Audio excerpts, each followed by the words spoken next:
I'm delighted to speak to the folks of St. Paul's in Meridian, where I served as rector from 1984 to 1996. Wonderful years as my children grew up, as I was learning, often the hard way, the craft and skill of being a parish priest.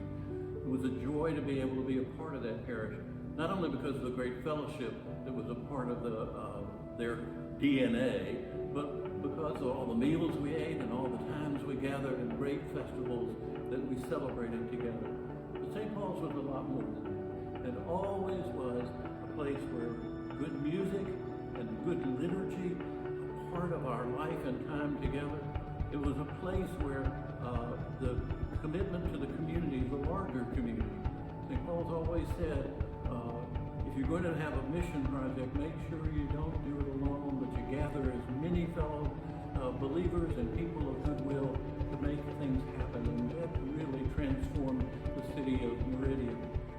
It was also a place where when I came, they said, now we want you to be involved in our community, to be involved in our diocese, and be involved in the larger church.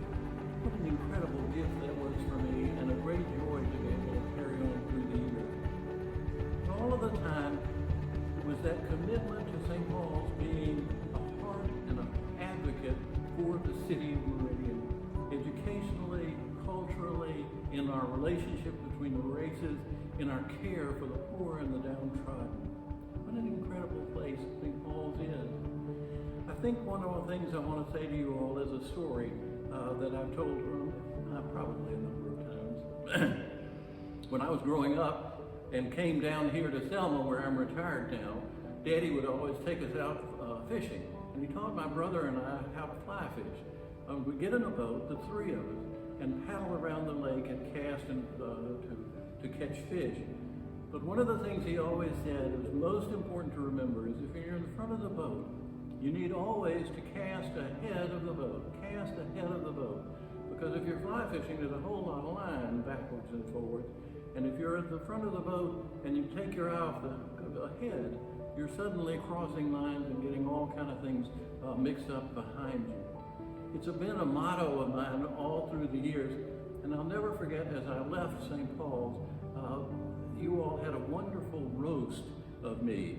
Now, other rectors left, they had tributes and great honorings and all of that, but no, for me, you did a roast, which was great fun. And at the end of the whole evening, Larry Van Dyke, Dr. Van Dyke, stood up in the back, and I had said, is there any final word? And he stood up in the back and he looked at me and said, fish ahead of the boat. In all things, that has been a great motto. In my giving to the church, so that I would grow each year just a little bit more. In my thinking about our relationships within the community, how do we deepen our community and our relationships within the church? And outside, how can we become a better community, more closely aligned to that beloved kingdom that we so long for and need today?